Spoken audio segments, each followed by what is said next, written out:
오늘 제목이 오순절 성령 강림에 대한 부분을 우리가 말씀을 같이 살펴보긴 합니다.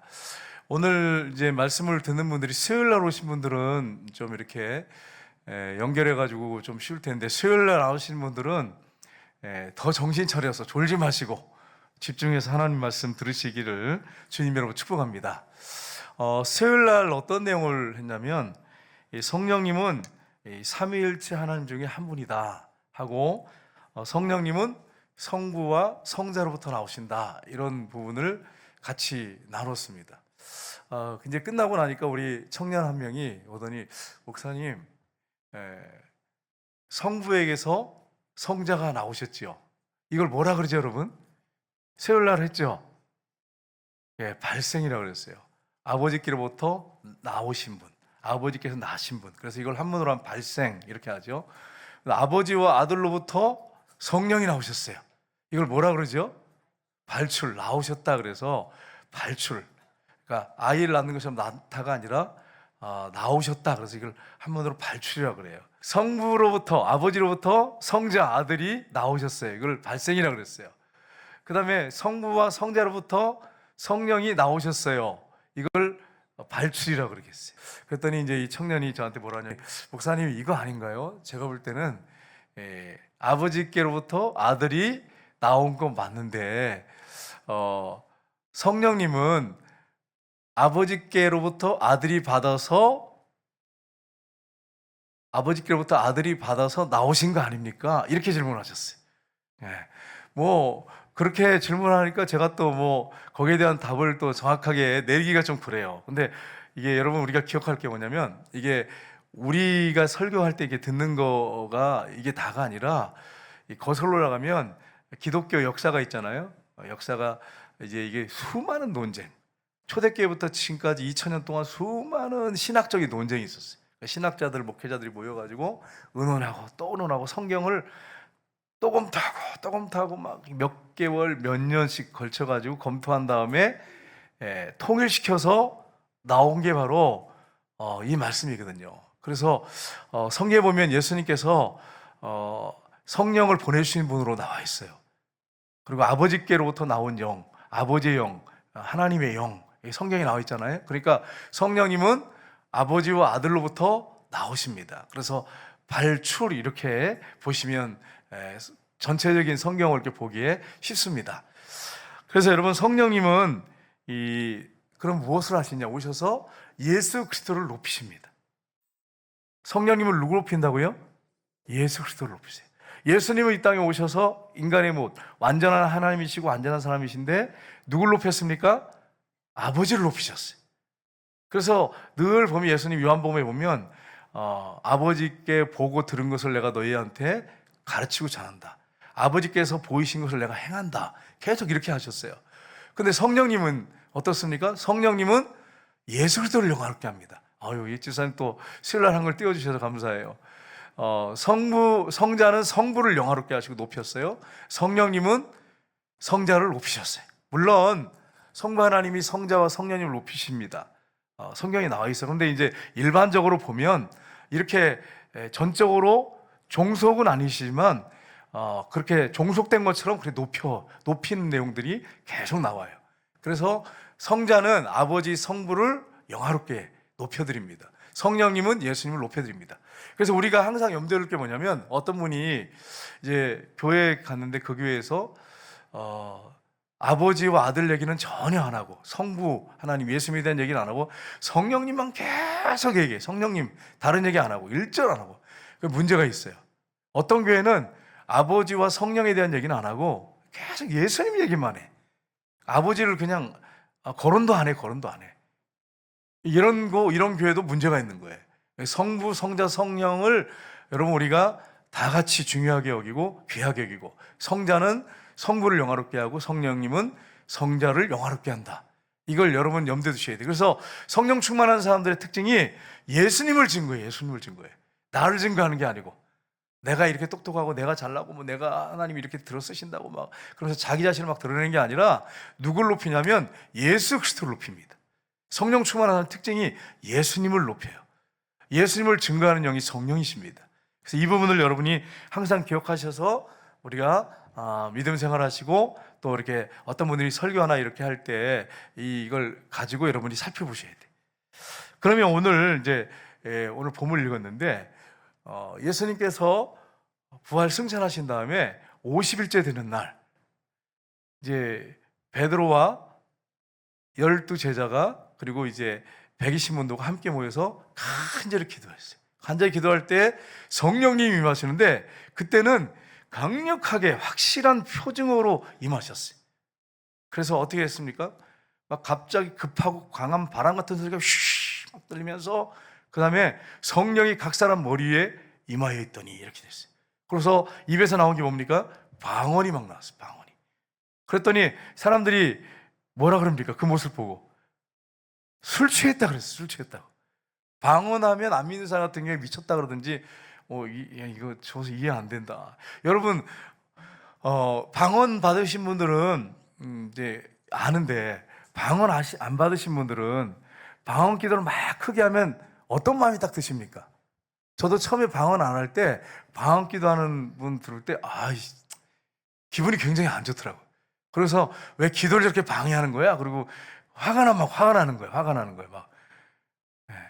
조영기 목사님 전에 설교를 들었더니 친구가 방언을 받아가지고 막 방언하는데 자기는 방언이 아무리 기도해도 안 되더래.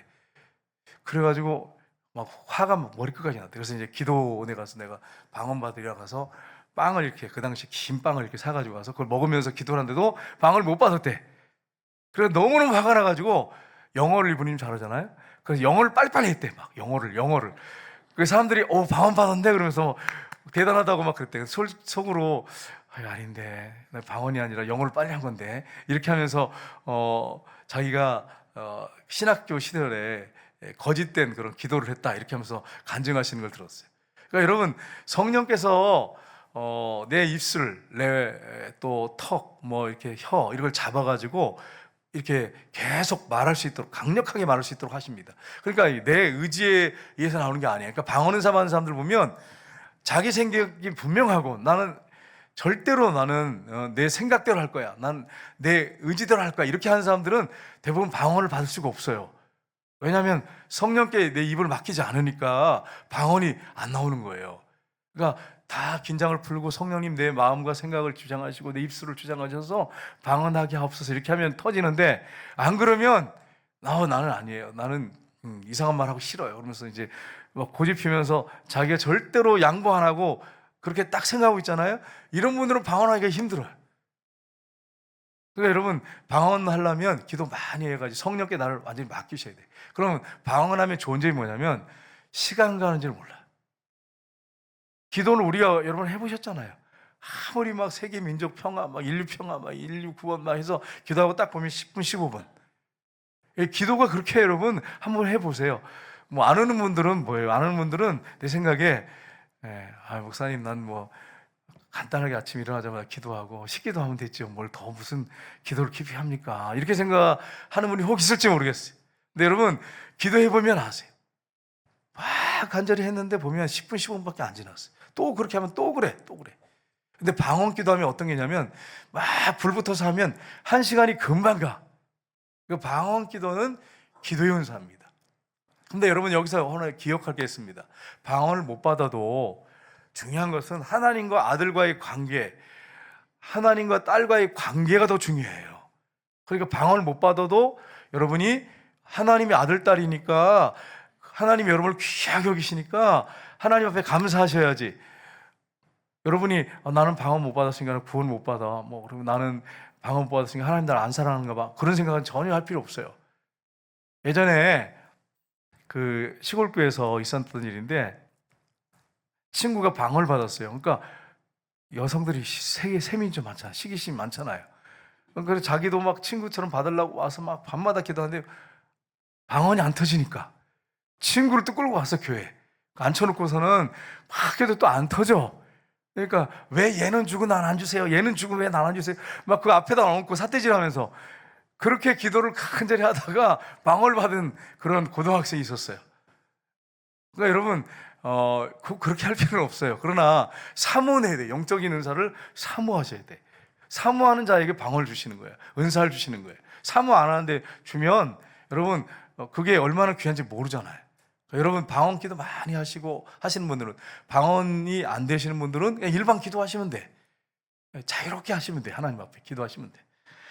여러분 오늘 성령께서 그렇게 막 불같이 바람같이 임하셨는데, 이 오순절 성령 강림의 의의에 대해서 한번 살펴보겠습니다. 첫 번째는 구약 시대에도 성령님이 역사하고 계셨습니다. 그래서 우리가 살펴봤지만 창세기 1장 2절에 태초에 하나님이 천지를 창조하시며 땅에 혼돈하며 공하며 흑암이 깊음이 있고 하나님의 영은 성령이시죠.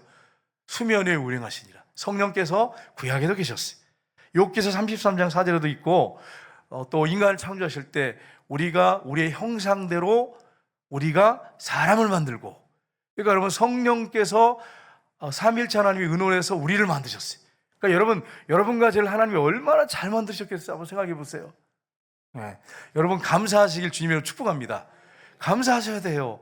근데 이걸 모르고 어떤 여집사님이 남편한테, 여보 우리는 참 행복한 부부야. 그래서 남편이 그래 왜 갑자기 뜬금없이? 그러니까 당신은 내가 예쁘니까 늘 감사하지? 감사하지. 난 당신이 못생겨서 참 이렇게 오래 참느라고 힘들어 죽겠어. 그러니까 우리 가정은 복 있는 가정이지. 이렇게 얘기했다는 거예요. 예. 어느 가정인지는 여러분 말하지 않겠어요? 근데 그런 가정이 있었어요, 여러분. 예. 여러분, 하나님께서 잘생기건 못생긴 건 이게 중요한 게 아니에요, 여러분. 여러분 한 사람밖에는 세상에 존재하지 않아.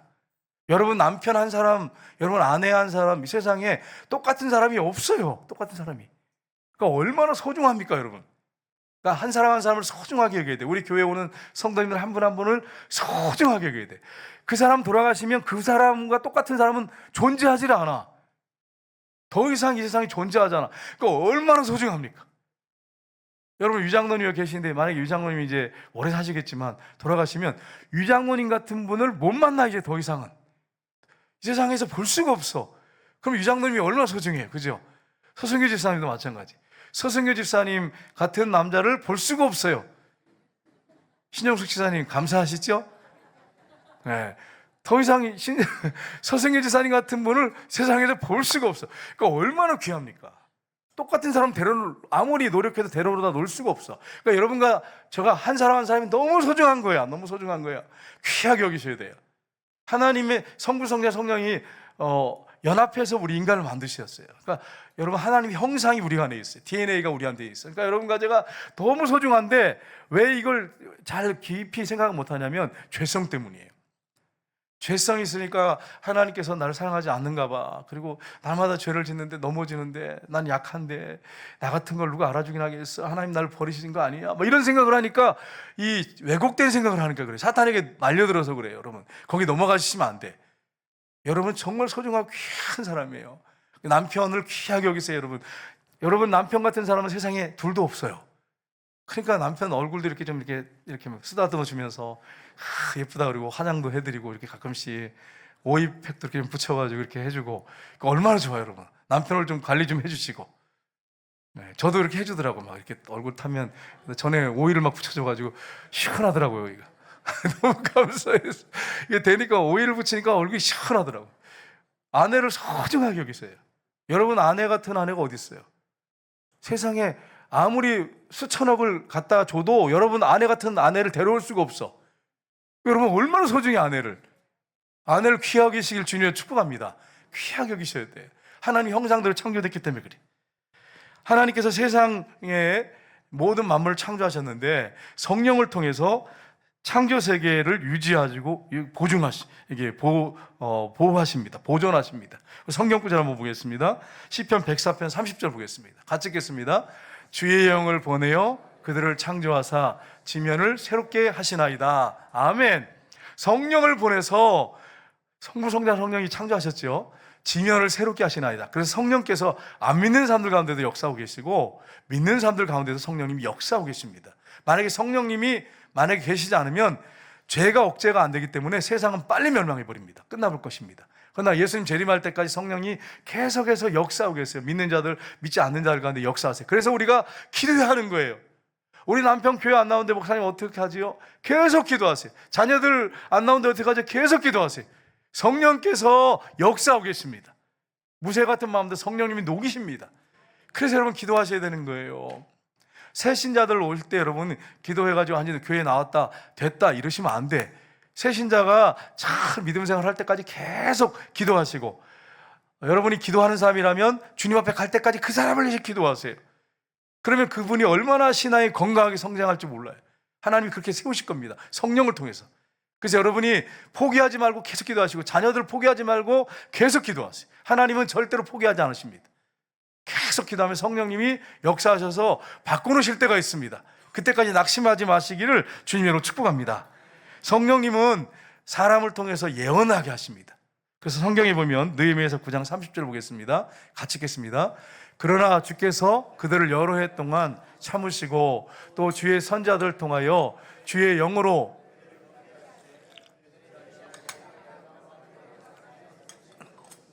아멘.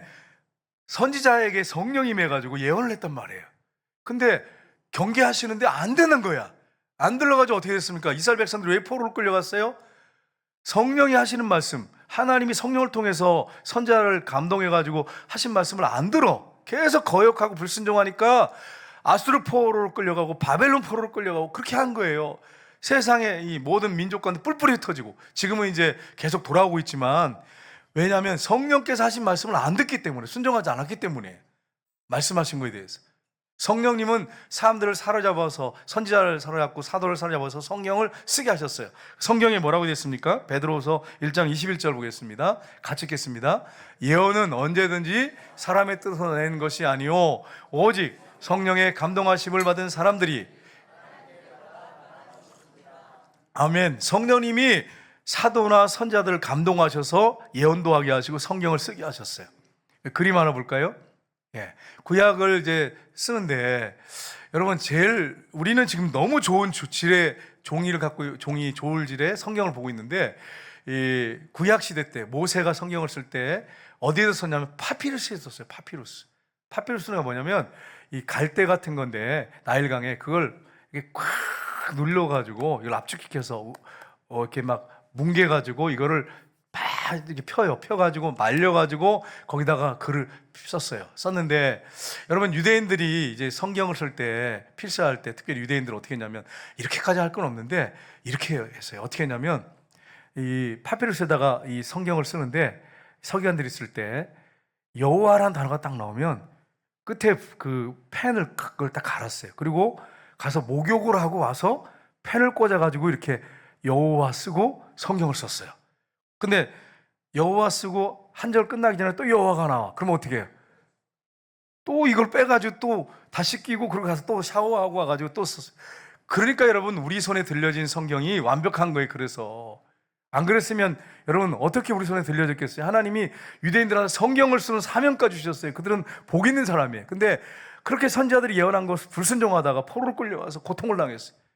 그리고 성경을 딱 쓴 다음에 어떻게 했느냐, 하나 둘 셋 이렇게 쉬어가지고 서기관들이 서로 또 이렇게 필사하면서 서로 해가지고 숫자를 쉬고 또 확인하고, 이렇게 해가지고 성경이 지금까지 온 거예요. 그래서 여러분 우리가 이 손에 성경을, 이제 번역된 성경을 들고 있는 거예요. 오류 없는 성경을 들고 있는 거예요. 물론 번역상의 문제는 있지만 원본은 오류가 하나도 없어요. 쓰여진 원본은. 성경이 그렇게 정말 세밀하게 쓰여지고, 정말 하나님께서 유대인들 꼼꼼하잖아요. 그들을 통해서 우리 손에 모든 민족에게 들려질 수 있도록 성경이 그렇게 온 거예요. 그러니까 여러분 성경을 귀하게 여겨야지. 그래서 여러분 파피루스에 쓰고, 그 다음에 어떻게 됐냐, 양피지에다가 성경을 썼어요. 두루마리를 썼어요. 두루마리. 여러분, 그래서 두루마리 성경을 이사야만 한 곳만 딱 하면 얼마나 되냐면, 이렇게 두루마리 이렇게 어깨에 매야 돼. 여러분과 저는 지금 66권을 다 들고 있어요. 만약에 두루마리 성경 66권이면 얼마 될까? 양이요. 여러분 성경, 만약에 이제 우리 같이 이렇게 지금 인쇄된 성경을 들고 오니까 이게 한 권도 딱 들고 오지, 만약에 여러분 예배 드릴 테니까 성경 가져오세요 그러면 자가용에다가 꽉 채워도 모자 이게 다 못 싣고 와 성경을. 그럼 목사님 어디 보실 건데 미리 얘기를 해가지고 물어봐야 돼. 그럼 막 예를 들어서 이사야서입니다. 그럼 이사야도 차에서 갖고 와야 돼. 이걸 다 들고 어떻게 다 교회에 들어? 짐 막 이거 다 예를 큰 가방으로 다 담아가지고 와도 다 못 들고 와. 성경에 그렇게 많아요, 여러분. 원본이 그렇단 말이에요. 근데 우리는 한 권에 딱 들고 있어. 그러니까 얼마나 감사해. 너무 감사하잖아. 그런데 목사님 무거워요. 이것도 무겁대. 그래가지고 막 보이지도 않아. 젊은 사람들 보니까 보이지도 않아. 그래서 이거 가지고 막 본다고 막 이렇게 막 불쌍해 죽겠어요. 그렇게 하지 말고 성경을 큰 걸 사세요. 왜 그렇게 막 안 보는 걸 억지로 막 그렇게 보려고 애를 쓰냔 말이에요. 큰 걸 사가지고 넘기면서 봐요. 넘기면서. 조혜련 여러분 아시죠? 어머니가 예수를 만났어요. 그분 되게 불도가 센 사람이에요. 정말 완강한 사람이에요. 그런데 그 딸 때문에 예수 믿었잖아요. 그 딸의 눈물의 기도를 통해 성령님 역사에서 믿었잖아요. 근데 성경을 아예 그냥 큰 거, 이 광대쌍용 이만한 걸 사준 거예요. 이만한 걸. 제가 그분이 읽는 성경책이 얼마나 걸 봤어. 이만해. 광대쌍용이에요. 그러니까 성경을 이렇게 딱 보면 성경 글자가 그냥 보여. 그냥 여기서도 보일 거야. 앞에서 여기 장로님 보이죠, 글자. 이게 대장님 보이시죠? 눈이 좋으셔가지고 보일 것 같은데 눈 수술하셔가지고 그래. 보이시죠, 그죠? 예레미야 애가 보인다 그러시잖아요. 그러니까 이렇게 큰 성경을 가지고 매일 읽어가지고 지금 70몇 도까지 읽었대요. 믿은 지가 한 7년밖에 안 됐는데 76독인가 8독 했대요. 믿은 지 6년 됐는데 6년 7년 됐는데 7년이라고 그러나 76독인가 이렇게 읽었대요. 여러분 우리 권사님들 집사님들한테 이제 손들라고 하지 않겠습니다. 믿은 지 7년 됐는데 76독을 했어. 그러면 우리 권사님들은 얼마나 읽어야 될까요? 제가 그런 한숨이 막 목사님 나 60년 믿었는데요. 만약에 계속 하나님 말씀을 이게 꾸준하게 읽었다면 진짜 우리 권사님들 집사님들 박사가 됐을 거예요. 근데 성경 안 읽고 그냥 너무 바빠. 뭐가 그렇게 바쁜지 모르겠어요.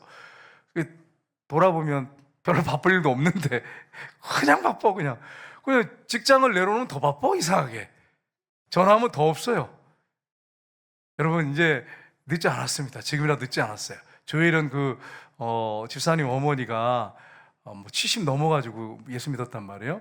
네, 그러니까 여러분 지금 76도 올렸는데 여러분 늦지 않았어요. 지금이 기회예요. 눈 좋을 때, 지금 볼 수 있을 때 성경 부지런히 읽어서 주님 앞에 갈 때까지 성경 많이 읽고 여러분 신앙생활 잘 하셔야 되기를 주님의 이름으로 축복합니다. 성경을 많이 보셔야 돼. 어떤 여집사님이 이제 목사님이 신방을 갔어요. 갔더니 자기가 이제 평소에 성경을 좀 보셨나 봐. 그래가지고 이제 이렇게 앉아 있는데 목사님이 집사님 성경 많이 읽으셨죠? 그랬더니 예, 많이 읽고 있습니다. 그러시죠? 너무 잘하고 계시네요. 이렇게 했어요. 근데 이제 자녀가 이렇게 앉아 있었거든요. 근데 이제 자기 성경 많이 읽는 걸 티내려고 좀 알리려고 얘야 엄마가 가장 사랑하는 책을 갖고 와라 그랬어요. 그럼 뭘 들고 와야 돼? 성경책을 들고 가야 되잖아. 만화책을 들고 온 거야. 그래가지고 이제 망신을 당한 거예요. 그러니까 늘 성경을 묵상하고 늘 펴놓고 묵상하고 읽고 그랬으면 얼마나 좋겠어요. 근데 사람이다 보니까 또 만화도 또 봐야 되잖아. 그 만화책을 이렇게 내가 보니까 많이 봤던 것 같아요, 어머니가. 그러니까 엄마가 가장 사랑하는 책을 갖고 와라 했더니 만화책을 들고 왔어. 만화책을. 그래가지고 목사님 앞에는 망신을 당했대, 그 여집사님이. 여러분 성경책을 늘 이렇게 펴놓고 읽고 그렇게 하셔야 돼. 제가 이제 대신방 때 가면 꼭 집집마다 성경 펴놓고 있어. 우리 성동교회 성도님들은 너무 경건하세요. 그래서 이제 신방 가면 예배상에 꼭 성경이 펴 있어요. 이렇게 대부분. 그래서 탁 있어서 그래서 들어가면서 우리 집사님 권사님은 늘 성경을 보시는구나 이렇게 생각하는데 맞죠? 여러분 진짜 우리가 늘 성경을 펴놓고 늘 묵상하고 있는다면 복 있는 삶이에요. 복 있는 삶. 성경에 시편의 1편에 뭐라고 되어 있습니까? 복 있는 사람은 쭉 나오죠. 주의 말씀을 주야로 묵상하는 자로다. 이게 복 있는 사람이에요. 돈 많이 벌고 건강하고 세상적으로 잘 나가는 사람이 복 있는 사람이 아니라 하나님 말씀을 주야로 묵상하는 사람이 복 있는 사람이에요. 그렇게 여러분 말씀을 늘 읽고 묵상하시기를 주님으로 축복합니다. 여러분 큐티 책이 얼마나 그랬어요? 늘 내가 5천 원이라고 하는데도 가격도 모르는 분이었어요. 가서 전사님 얼마예요? 이렇게 하면서 5천 원이에요. 5천 원. 커피값도 안 돼. 그거 사서 2달 또 분량인데 그거 읽으면서 여러분 그 간증도 보고 얼마나 좋아. 큐티 하시면 복이 있어요. 여러분이 처음에 막 하다 보면 힘들거든요. 그러니까 거기서 묵상하면서 오늘 실천한 거, 실천할 거, 그것만 하나 찾으면서 실천해도 복 있는 삶을 사는 거예요. 그렇게 사시기를 여러분 주님의 이름으로 축복합니다. 여러분, 두 번째는 구약의 성령님은 만민에게 부어주실 것을 약속하셨습니다. 여러분, 구약에 보면 모세가 하도 원망불평하니까 하나님 이 백성이 너무 힘듭니다. 내가 이 백성들 이끌고 가기 너무 힘듭니다. 그러니까 하나님이 70명의 장로를 세워라 이래요. 70명의 장로. 그래서 70명을 모아놨더니 누가 임했어요? 70명 가운데 성령이 임했어요. 성령이 임했어요. 우리 장로님들과 제가 성령의 충만 받으셔야 돼요. 그래서 여러분, 성령의 능력으로 사명을 감당해야 돼요. 우리 장로님들을 이제 모여가지고 매일 이렇게 이제 주일마다 한 번씩 이렇게 붙잡고 우리가 같이 기도해 주거든요. 오늘 이제 이그태 장로님 차례였어요. 돌아가다가 이제 순번이 됐는데 장로님 기도 제목 말씀하세요 했더니 목사님, 우리 장로님들 나에게 성령의 충만함을 주세요. 그 기도를 해주세요. 그래서 우리 붙잡고 이그태 장로 성령 충만을 해서 간절히 기도했어요. 여러분, 목회자나 장로님들, 권사님들, 집사님들 다 어떻게 해야 되냐면 성령에 충만해야 돼. 성령 충만해야 돼. 그래야 사명을 감당할 수 있어요. 그래서 구약의 70인 장로에게 성령이 있다고 되어 있어요. 근데 거기에 참여 안 하고 광고를 못 들었나 봐. 모세의 광고를 못 들었나 봐. 그래가지고 안 왔어. 두 사람인가 안 왔어요. 그런데 그게 지내도 성령이 임했어. 성령이 임해가지고 그랬더니 여호수아가 뭐라 합니까? 하지 못하도록, 예언하지 못하도록 막 말리니까 모세가 뭐라 그럽니까? 모든 백성이 다 성령을 받았으면 좋겠다. 이렇게 얘기하잖아요. 모세가. 하나님의 영이 모든 사람에게 임했으면 좋겠다. 여러분, 모든 사람에게 이제 성령을 부어주는 시대가 된 거예요. 오순절날 성령이 오시면서 그렇게 시작된 거예요. 그래서 여러분, 구약의 성령님을 만민에게 부어줄 것을 약속했습니다. 이사야서 보겠습니다. 32장 15절 같이 읽겠습니다. 마침내 위로부터 영을 우리에게 부어주시리니 광야가 아름다운 밭이 되며 아름다운 밭은 숲으로 여기게 되리라. 아멘. 말세 마지막 때에 마침내 위로부터 뭘 부어주신다고요? 영을. 어떤 영을요? 성령을 우리에게 부어준다고 약속해놨어요. 위로부터 성령을 부어줄 거라고. 광야가 아름다운 밭이 되고 아름다운 밭은 숲으로 여기게 되리라. 무슨 말이냐면 영적으로 풍성한 삶, 이런 삶을 살도록 성령이 임할 거라고 하는 것입니다. 이렇게 약속이 됐는데도 못 받으면 누가 문제죠? 우리가 문제예요. 약속 붙잡고 기도 안 하기 때문에 우리가 문제예요. 하나님에게 문제가 없어요. 우리에게 문제가 있는 거예요. 예레미야서 볼까요? 예레미야 31장 13 같이 읽겠습니다. 그러나 그날 후에 내가 이스라엘 집과 맺은 언약은 이러하니 곧 내가 나의 법을 그들의 속에 두며 그들의 마음에 기록하여 나는 그들의 하나님이 되고. 아멘. 이 말씀 뭐냐면 너희 마음에 두는 그 언약은 뭐냐면 성령을 가리킵니다. 구약에는 하나님께서 십계명 두 돌파를 주셨잖아요. 율법을 주셨어요. 근데 이제는 마지막 때는 성령을 우리 마음에 두신대. 우리 마음판에 두신대. 마음에 기록한대. 마음에 기록한단 말은 성령을 보신다는 거, 우리 마음에. 그래서 하나님의 말씀을 행할 수 있는 능력을 주신다고 하는 것을 예언해 놓은 것입니다. 에스겔서 볼까요? 에스겔서 36장 같이 읽겠습니다. 또 새 영을 너희 속에 두고 새 마음을 너희에게 주되 너희 육신에서 굳은 마음을 제거하고 부드러운 마음을 줄 것이며 또 내 영을 너희 속에 두어 너희로 내 율례를 행하게 하리니 너희가 내 규례를 지켜 행할지라. 아멘. 여러분, 우리가 하나님 말씀을 지켜 행할 수 있는 방법이 딱 하나예요. 그게 뭐냐면 성령의 충만을 받고 성령의 지배받는 거예요. 그러면 하나님 말씀을 행할 수가 있어요. 그러니까 제가 목사로서 하나님 말씀을 지켜 행하려고 정말 노력을 많이 했어요. 결심도 하고 결단도 하고 하는데 안 돼. 죄 짓지 말아야지. 그런데 죄를 하지 말아야 돼. 안 돼. 이거 하면 안 돼. 그러면 더 하고 싶어. 그게 하나님 말씀대로 좀 살아야지. 그렇게 막 결심하고 해보려고 애쓰는데 안 돼. 사랑해야지. 안 돼. 누가 해야 돼요? 성령이 임해서 성령이 나를 사로잡을 때 하나님 말씀을 행할 수 있어요. 그러니까 여러분, 무엇보다도 성령의 충만함을 구하셔야 돼요. 우리는 지금 여러분 수양하는 종교가 아니에요. 수양하는 종교가 아니에요. 여러분, 불교는 마음을 비우는 종교예요. 근데 우리는 마음을 비우는 것에서 끝나는 게 아니라 마음을 비우고 성령을 받는 종교예요. 그래서 능력 있게 그 성령에 사로잡혀서 사는 사람이 크리스찬입니다. 그러면 하나님 말씀을 행할 수가 있어요. 제가 해보니까 성령 충만하지 않으면, 제가 기도하고 성령 충만하지 않은 상태에서 말씀을 읽고 막 하잖아요. 근데 죄책감만 더 들어. 행하지 못하니까. 그래서 여러분과 제가 기도 생활을 하시면서 성령의 충만함을 구해야 돼. 그래야 성령이 나를 사로잡아서 하나님 말씀을 행할 수 있는 힘을 주세요. 그러니까 여러분, 지금 제가 분명히 말씀을 드렸어요. 내가 왜 하나님 말씀을 못 지킬까? 왜 말씀대로 살지 못할까? 분명히 제가 원인을 말씀 지금 드렸어요. 그런데 이런데도 여러분 성령 충만하지 않으면 여러분이 문제가 있는 거잖아요. 그죠? 성령 충만해서 성령이 나를 사로잡아서 살면 얼마든지 말씀을 지켜 행할 수 있는데, 성령 충만하지 않으면 말씀대로 못 사니까 얼마나 힘들겠어요. 얼마나 죄책감이 들고 얼마나 갈등이 되겠어요.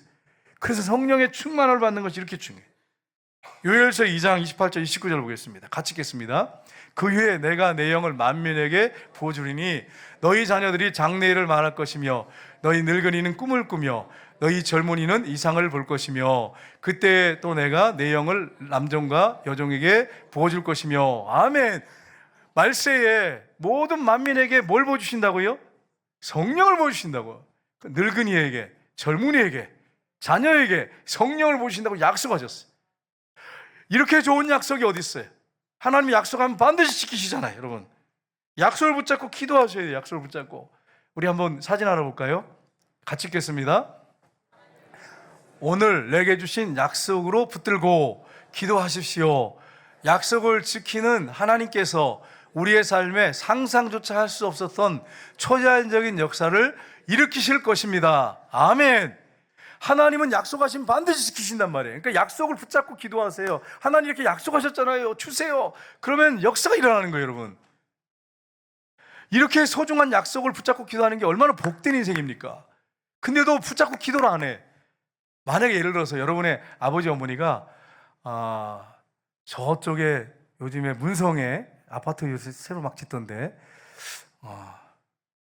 내가 1년 후에 여러분한테 부모님이 문성에 52평 아파트를 줄 테니까 내년에 한 2월 달에 내가 줄 테니까 아무튼 그때까지 좀 기다려라. 그럼 여러분 어떻게 하시겠어요?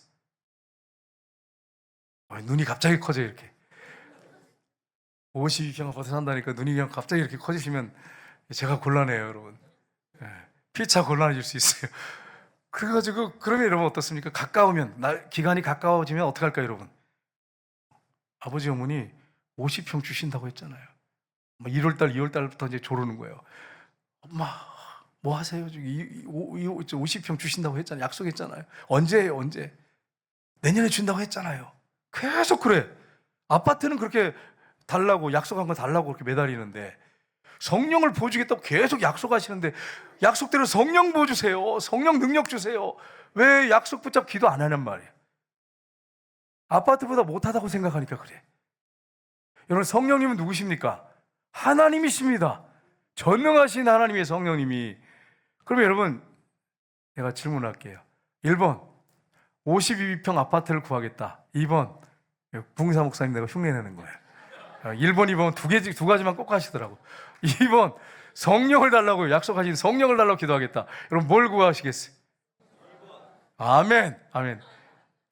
그러니까 이게 제가 설교를 이렇게 하니까 여러분 그러죠. 솔직하게 누가 여기 와가지고 자 내년에 50평 줄까요? 성령을 받기 원하십니까? 그러면 여러분 뭐라고 하실까요, 여러분? 에이, 나가 아닐 것 같은데요. 50평 달라 그럴 것 같은데 분위기가 지금. 분위기가 여러분 사람이 그렇단 말이에요. 그렇게 연약해요. 이렇게 연약해. 여러분 그러니까 우리 여성들 같은 경우에는 아파트 살고 싶잖아요. 좋은 아파트에. 그러니까 성령 받을래? 50평 아파트에 살래? 그러면 아마 권사님들, 지사님들 중에 우리는 그렇지 않겠죠, 그죠? 저쪽 옆에 있는 교회는 아마 다 넘어갈 거예요. 근데 우리는 안 넘어가요. 우리는 얼마나 여러분 믿음으로 살아야지. 믿음으로 하나님 앞에 성령을 보달라고 했죠. 성령보다 더 중요한 거 있어요. 그러면 여러분 또 저한테 시험하겠죠. 목사님 어떻게 하시겠어요? 솔직하게 얘기해 보세요. 저는 성령을 달라고 하겠어요. 왜냐하면 뭐 아파트 이권 사건은 무슨 상관이 있어? 성령 충만해가지고 막 5대양 6제도로 그냥 복음을 전하면 얼마나 좋겠어요. 제가 아멘이시지요? 네, 아파트가 무슨 문제가 있어요? 지금 사는 입도 아멘인데 감사한데. 그러니까 여러분 우리가 성령을 받기로 약속을 주셨다면 약속 붙잡으면 하나님께 기도하면 주세요. 약속을 했어. 그냥 우리가 막 매달려가지고 막 주세요, 막 안 주면 안 돼요, 막 그렇게 말씀하신 게 아니에요. 기도하면 그렇게 하면 주겠다, 그게 아니라 약속을 했어. 줄 테니까 기도해. 줄 테니까 기도해. 이렇게 말씀해요. 근데 이게 원어상에 보면 쏟아부어 준다고 말씀하셨어요. 이거 하나님이신데 왜 이렇게 표현했을까요?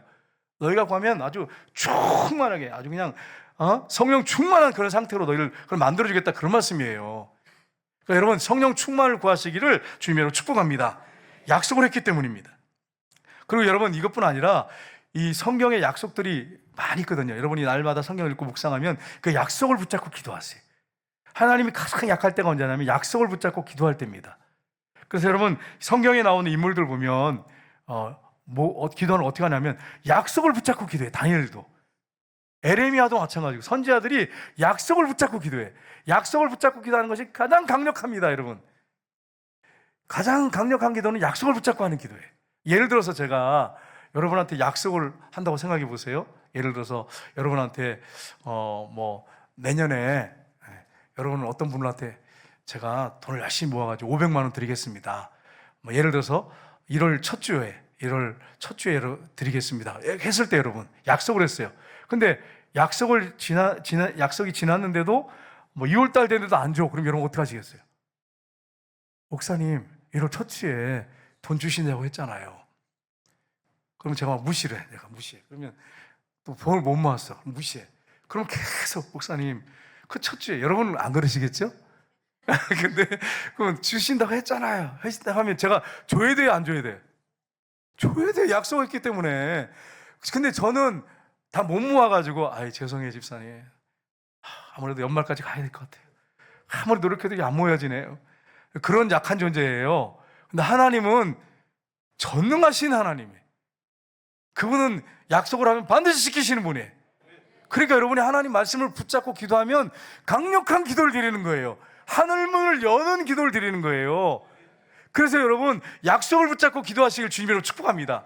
성경을 읽으면서 약속을, 여러분의 감동이 탁 비리 꽂히고 레마의 말씀을 들으면 그 말씀 붙잡고 기도하세요.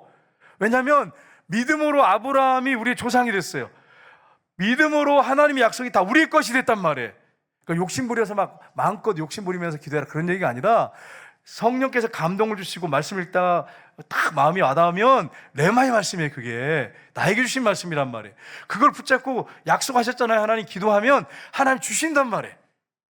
그 강력한 기도는 약속을 붙잡고 하는 기도입니다. 그걸 놓치지 마시기를 주님으로 축복합니다.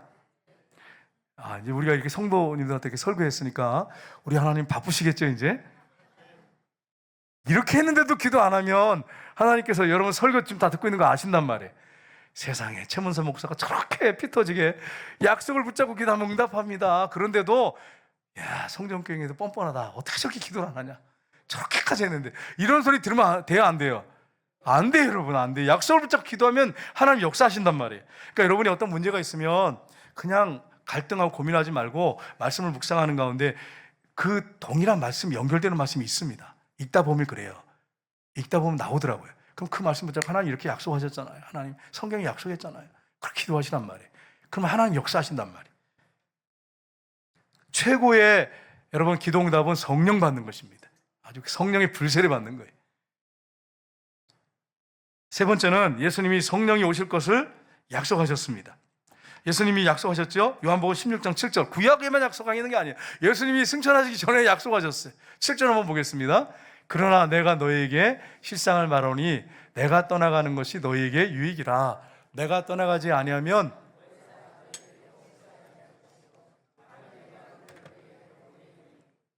아멘. 구약에만 이렇게 연된 게 아니라 예수님이 부활하셔서 승천하시기 전에 이 말씀을 하셨어요. 내가 떠나는 것이 유익이다. 보혜사가 너에게 이제 내가 떠나면 올 것인데 이게 더 복이 있다. 너희가 나보다 더 큰일 행하게 될 것이다. 성령을 통해서 행하게 될 것이다. 그렇게 말씀하셨어요. 예수님이 이렇게 약속하셨는데. 그리고 요한복음 14장 17절 보겠습니다. 같이 읽겠습니다. 그는 진리의 영이라 세상은 능히 그를 받지 못하나니 이는 그를 보지도 못하고 알지도 못함이라. 그러나 너희는 그를 아나니 그는 너희와 함께 거하시며 또 너희 속에 계시겠습니다. 아멘. 그분이 네 안에 계시고 내 옆에 계신데 얼마나 감사해. 여러분, 제가 전도서 때, 목사 초년생 때, 그리고 목사 또 하면서도 설교가 너무 부담스러웠어요.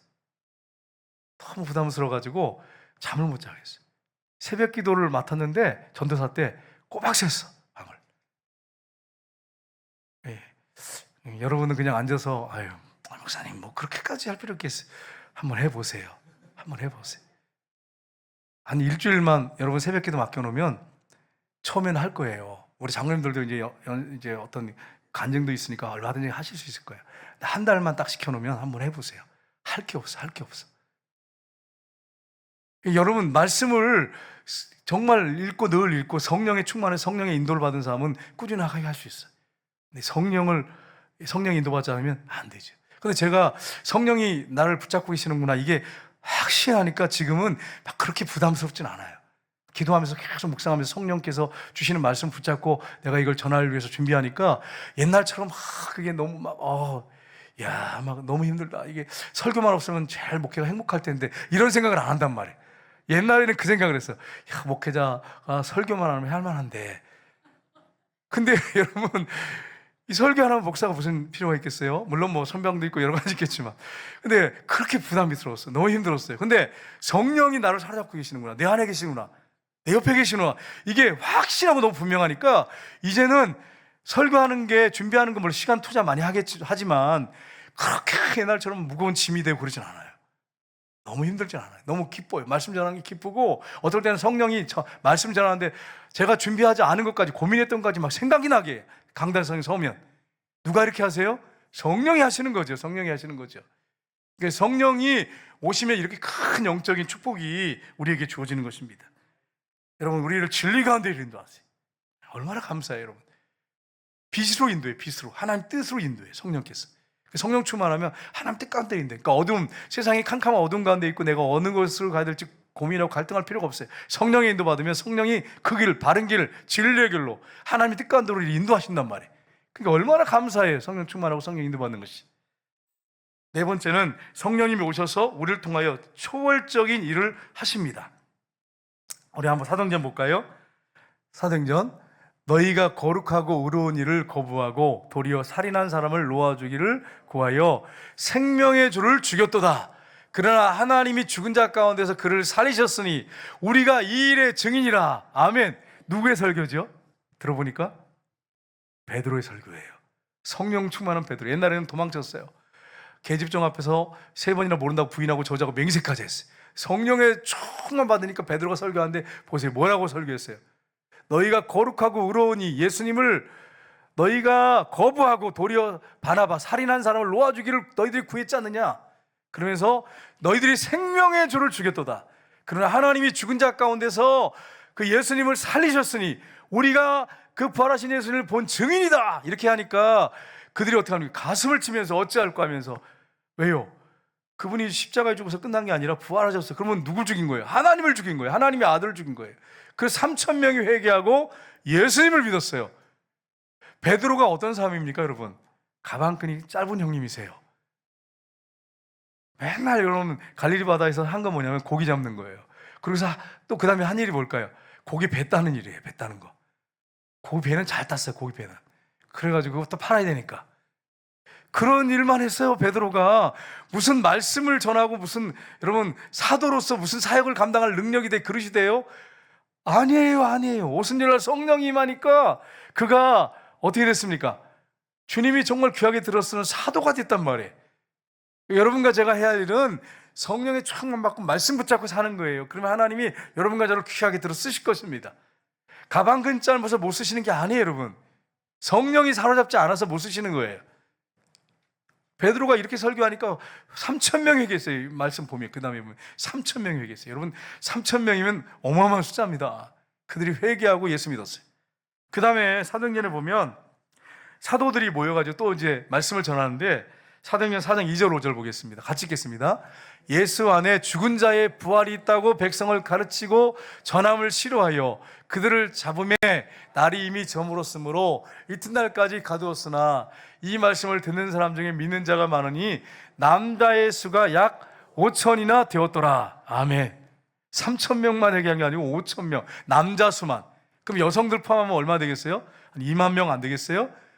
그 사람들이 회개하고 예수님 믿었어요. 근데 보세요. 예수 안에 죽은 자의 부활이 있다고 하니까 이걸 핍박하는 거예요. 예수님 부활했다, 우리도 부활한다, 이걸 전하니까 핍박한 거예요. 그러니까 여러분, 사도행전의 메시지를 여러분 잘 보세요. 제가 또 보고 또 보니까 십자가만 증거한 게 아니에요. 예수님이 죽었다가 증거된 게 아니라 죽었다가 살아나셨다가 증거됐어요. 사도행전 내용 보세요. 보시면 사도들과 여러분 이 바울 사도가 전한 게 메시지가 뭐냐면 그분이 죽은 자 가운데 부활하셨다는 거예요. 그걸 증거했어요. 그러니까 여러분이 우리가 기억할 것은 십자가만 증거하시면 안 돼요. 십자가만 증거하시면 안 돼. 십자가에서 죽으시고 부활하셨다고. 그래서 그분이 하나님이시고 하나님의 아들이시고 모든 사람이 믿을 만한 증거, 확실한 증거를 주셨다가 전해져야 되는 거예요. 그래야 복음이 힘있게 증거돼요. 근데 여러분, 우리는 어떠냐면 예수님이 원래 죽으셨어요, 그게 다야. 그걸 그렇게 여기서 멈추시면 안 돼. 그분이 부활하셨어요. 어떤 종교도 없는 부활이 있어요. 우리에게 부활이 있어요. 그래서 그분이 살아가셔서 지금도 살아계세요. 2000년 동안 지금도 살아계시고 영원히 살아계세요. 그분이 어떤 분이십니까? 하나님이십니다. 하나님의 아들이십니다. 그리고 그분이 우리의 삶을 주관하고 계십니다. 우리의 주인이십니다. 그럼 여러분 보세요. 이 메시지가 얼마나 강력한지. 다른 종교하고 비교해 보세요. 다른 종교하고 부활이 없어. 부활 자체가 없어. 그 교주가 지금도 막 힘을 주고 삶을 인도하고 없어요. 없어. 부활을 안 했기 때문에. 근데 예수님은 부활하셔서 지금도 우리와 함께 하세요. 우리를 다스리고 통치하신단 말이에요. 그러니 여러분과 제가 얼마나 복받은 사람입니까? 한 주간도 그분의 통치 가운데 살면 복 있는 삶을 사는 거죠. 능력 있는 삶을 사는 거죠. 그러니까 이렇게 이 메시지가 전해야 돼요. 부활이 전해야 돼요. 부활이. 그러니까 사도행전의 메시지는 예수님이 살아나셨다가 증거된 거예요. 그 살아나신 예수님이 여러분과 동행하신 한 주간 동안, 그럼 여러분이 예수님과 철저히 동행한다면 얼마나 힘 있는 삶을 살겠냔 말이에요. 그분이 통치하시면 얼마나 기쁘고 감사가 넘치고 행복하겠어요. 여러분, 외롭지 않고 행복해. 이제 좀 지나면 이제 가을이 되는데 남성들은 가을을 탑니다. 낙엽이 막 떨어지면 인상 돌아오면서 준비한 것도 없고, 아유, 나 이제 말년에 이거 노대책도 안 세우고 어떡하나. 남편들, 그리고 머리는, 얼굴 보니까 막 주름이 막 이렇게 많아지고, 막 내가 언제 이렇게 늙었나 이런 생각하면서 초라해지고, 그리고 또 이제 밖으로 들어가나 안으로 들어가나 그냥 핏방만 있고 막 이러면서 그래서 외롭고 막 이런단 말이에요. 여러분, 부활하신 주님이 동행하시는데, 그분이 한 주간 동안 책임지시는데, 그분이 주인이신데, 목자신데 뭐가 걱정하시겠어요? 뭐가 걱정할 일이 있어요? 그분이 부활하셔서 우리 함께 하신다가 증거돼야 돼요. 그게 강력한 메시지. 십자가 전하지 말라는 얘기 아니에요. 그 영혼 구원하기 위해서 십자가를 전하는데 거기에 멈추지 말고 부활을 전하시고, 부활하신 주님이 함께 하시고 주인으로 왕으로 지금 함께 하신다가 전해야 돼. 주인이 되신다고 하는 걸 여러분이 전하셔야 돼. 그래야 그 사람이 구원받고 주님의 통치받는 거예요. 예수님이 주인으로 그분 안에 들어가 계시지 않으면 어떻게 구원받겠어요? 그러니까 여러분, 이 부분을 여러분이 명확하게 하시면 안 돼요. 우리 사진 한번 보겠습니다. 이 사진을 보시면 기도하다가 성령 받습니다. 기도 안 하는 분 성령 받지 못합니다. 이 성령 받잖아요. 그럼 그 다음 보겠습니다. 우리 안에 막 기쁨, 감사 막 이게 넘치고 주님 때문에 행복한데, 여기 보면 이게 뭐지 여러분? 성령의 9가지 열매가 맺어요. 그러니까 여러분, 성령 충만하면 처음에는 사랑이 맺혀져요. 그 다음에 뭐 온유가 맺혀져요. 그게 아니고 성령 충만하면 9가지 열매가 동시에 맺혀집니다. 동시에. 근데 처음에는 작아요, 열매가. 왜냐하면 성령의 지배를 받지 않으니까. 처음에는 그래요. 근데 성령 충만해서 완전히 내가 지배받으면 점점점 이게 열매가 커지면서 어떻습니까? 성령이 나를 통해서 막 사랑이 넘쳐나도록 해. 그리고 성령이 내 안에서 충성하게 해. 부드럽게 만들어. 온유라고 하는 것은 여러분, 원래 태생적으로 태어날 때부터 부드러운 그게 아니에요. 아주 가격하고, 어떤 사람은 아주 굉장히 어떤 보면 성격이 거칠고, 그런데 성령이 그 안에서 사로잡아가지고 부드럽게 만들어 놓는 거예요. 그게 온유예요. 오래 참음이 막 생기는 거예요. 옛날에 내가 이런 사람 아닌데, 옛날 같았으면 쫓아가가지고 끼어드는 사람들 창문 내려가지고 소리 지르고 그럴 텐데 지금은 그렇게 안 한단 말이에요. 예, 불쌍히 여기고 다른 사람과 화평의 관계를 가지고. 이게 누가 하냐면 성령이 하시는 거예요. 그러니까 왜 나는 저 사람을 사랑하지 못할까? 저 원수를 사랑하지 못할까? 성령 충만하지 않아서 그렇습니다. 성령이 나를 사로잡으면 열매가 점점점, 성령 충만하면 할수록 점점 이게 이 열매들이 커집니다. 그러면서 그분이 나를 사로잡기 때문에 아름다운 열매들, 이 성령의 9가지 열매뿐 아니라 더 많은 열매들이 풍성하게 맺어져요. 그러니까 예수님이 뭐라고 말씀하셨어요? 내가 온 것은 양으로 생명을 얻게 하고 더 풍성히 얻게 하려 함이라. 그렇게 말씀하셨어요. 풍성한 삶을 사는 거예요. 예수님 믿는 사람들은 그냥 짜내가지고 억지로 그냥 신앙생활 안 하는 거, 막 괴로운데 막 신앙생활하고, 그게 아니에요, 여러분. 그거 신앙생활 아니에요. 그게 신앙생활 아니란 말이에요. 가짜 신앙생활이에요. 주님과 동행하고 함께하면 막 풍성해. 영적으로 풍성하고, 또 여러분 하나님 뜻 가운데 기도하면 응답해 주시고 필요한 거 채워주신단 말이에요. 나의 하나님이 그리스도 예수 안에서 영광 가운데 그 풍성한 대로 너희 모든 쓸 것을 채우시리라. 하나님의 뜻에 맞는 것이 여러분에게 필요하다면 그거 주십니다. 그러니까 예수 믿는 사람들은 영육간에 풍성한 삶을 사는 거예요. 이 사실을 여러분 기억하셔야 돼요. 그러니까 예수 믿는 사람들이 정말 얼마나 복 있는 사람인지, 예수 믿는 것 자체가 복인 거예요. 그러니까 이런 삶을 사는 사람이 크리스찬입니다. 이렇게 살다가 하나님 옆에 가는 거예요. 나는 예수 믿고 나서 너무 불행해, 나 재미없어. 그게 예수 믿는 사람 삶이 아니라니까요. 잘못 믿고 있는 거예요. 잘못 믿고 있는 거예요.